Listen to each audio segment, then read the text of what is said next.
श्रीराम समर्थ 10 जानेवारीचे प्रवचन. नाम हेच प्रपंच सुखी करण्याचे साधन. संसारातील सार आपला करावा रघुवीर, कली अत्यंत मातला, नीती कर्तव्याचा विसर पडला. अनाचार होतसे फार, आता नाही रामा वाचून दुजा ठाव. चोराने घरफोड केले, मग जागृतीचे कारण नाही उरले.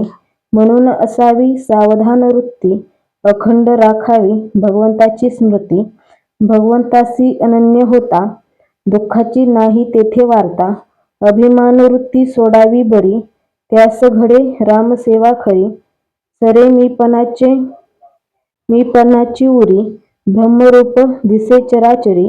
म्हणून ज्याने जन्माला घातले, ज्याने आजवर रक्षण केले, तो माझा धनी हे ठेवून चित्ती.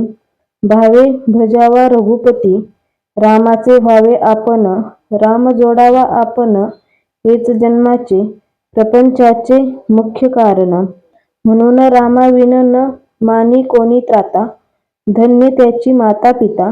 प्रपंच तसा परमात्म्या वाचून, हे जसे अलंकार सौभाग्य वाचून. अलंकार सर्व घातले, पण सौभाग्य तिलक न लावले. तैसे रामाविन राहणे आहे खरे. ऐहिक आणि पारमार्थिक न जाणावे एकाहून एक परते.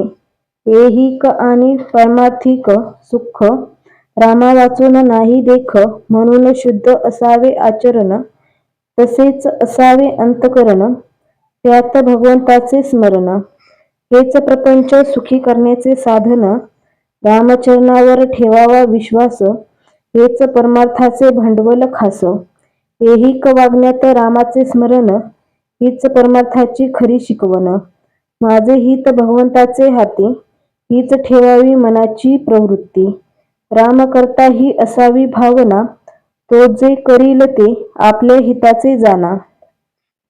भाव ठेवावा रामापायी, पण व्यवहार चुकू न देई.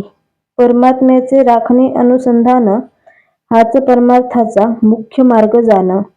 बाह्यांगाने करावी प्रपंचाची संगती, चित्ती असावा एक रघुपती. प्रयत्न करणे आपल्या हाती, यश देणे भगवंताचे हाती.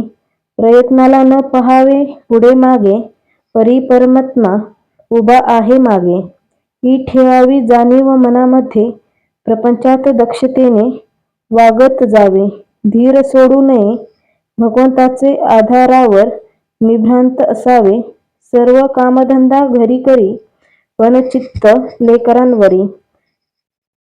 ऐसे जैसे करी जननी जान, तैसे वागावे आपण. काया गुंतवावी प्रपंचात, मन असावे रघुनाथात. नीतिधर्माचे आचरण, पवित्र असावे अंतकरण. त्यात कर्तव्याची जोड पूर्ण, त्या सर्वात राखता आले अनुसंधान. तर याविन दुजा परमार्थ नाही जाण. व्यवहार उत्तम प्रकारचा केला, पण परमात्मा विसरला. तो व्यवहार दुःखच देता झाला. आजचा बोध. असावी सावधान वृत्ती, अखंड राखावी भगवंताची स्मृती.